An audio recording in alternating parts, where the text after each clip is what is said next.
بسم الله الرحمن الرحيم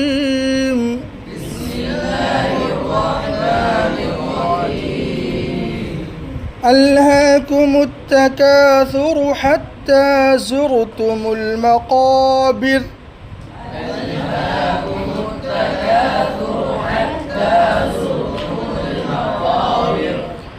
كلا سوف تعلمون ثم كلا سوف تعلمون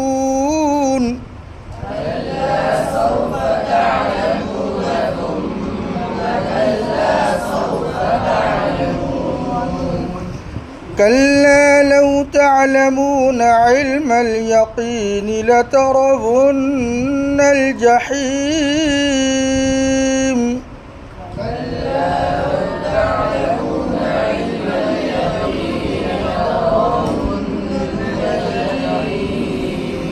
ثم لترونها عين اليقين ثم لتسألن يومئذ عن النعيم